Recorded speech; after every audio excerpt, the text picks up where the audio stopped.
Hey guys, it's James with the Chart Guys. It is Wednesday, October 12th at 10 p.m. I'm going to do my nightly review of gold. It's been a while since I've done a video as I had to get a new computer. My old one was giving me technical difficulties, but now that I do have a new computer, I am back.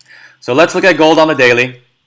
So gold on the daily lost this 200 MA after defending it 1, 2, 3 times. We lost it on 10-11. And then we back tested the resistance, and the resistance held. So currently we're below it. Bulls obviously want to get back above it on the daily. And you can see we had this inside candle here. The high and the low of this candle are within the high and low of the previous candle. So a break below the low of this inside candle and then some downside. I'm actually surprised that gold didn't see more downside after the inside candle broke. And it looks like gold may be basing here, trying to form a base and possibly bounce some, as it's definitely oversold. The daily RSI here is so low, and if you could see the last time the daily RSI has been that low, you can see these moves, these bounces here, pretty big, significant bounce. This is a huge bounce. Obviously, that was the beginning of the gold bull move after the rate hike. So something to be on watch for to see if we get a significant bounce here. Gold bulls do have a lot of work to do. And on the weekly time frame, you can see that the weekly is forming an inside candlestick. So again, the high and low of this candlestick is in the range of the high and low of the previous candlestick. So next week, depending on how we finish this week, if it breaks above, if the price breaks above the high of the weekly, then you could see some really nice bullish action in the midterm in gold and gold miners, or a break below it and you'll see bearish action. So that's something else to watch out for is this inside candle, if it does form an inside candle, and how next week reacts. You can always be patient with your trades and continue to make winning trades. It's about being consistently winning small, every now and then catching a whale, instead of trying to hit home runs every day. On the hourly,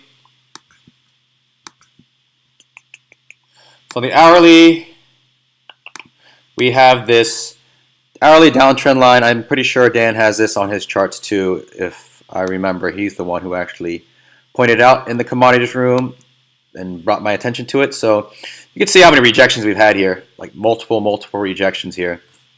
And we're currently above that downtrend line at 10 p.m. Eastern time, but obviously you have a long night ahead of us. So we need to get above this resistance line. We need to take out the high that was set today at 1260.50. 1260 is a pretty significant level because, let me move this. The reason 1260 is a significant level is if you go back here, you can see how many times 1260 held as support. So many times 1260 held as support, and once we broke it, it's now become this clear, strong resistance. So watch 1260 to become support.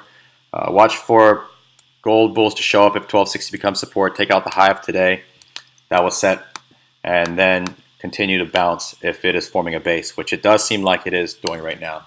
Miners today, with FOMC coming. I was watching Nugget because Nugget in UGT going into the FOMC report was a bit stronger than JNUG, and JNUG does, as I mentioned, tend to catch up with Nugget if Nugget makes a first move. So if you miss a Nugget move, you can jump into JNUG, being confident that most of the times that JNUG is going to catch up to Nugget, and oftentimes it surpasses it during a bull run.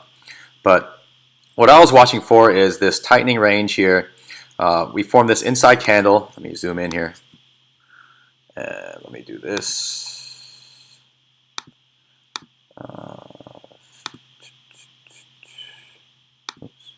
There we go.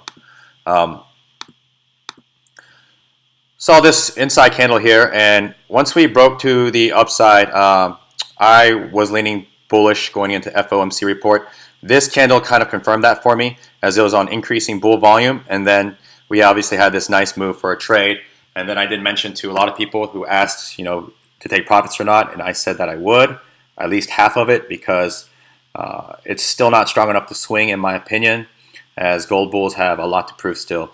So For now, it's an instrument for trading until gold bulls get above that 1260 and it regains that as support. And would really like to see that the 200 MA on the daily, which is currently at, so that's on gold, 200 MA on gold, which is currently at 1260.90 is regained as support before the close of the week. So I'll see you guys tomorrow. Those are the levels to watch out for on gold.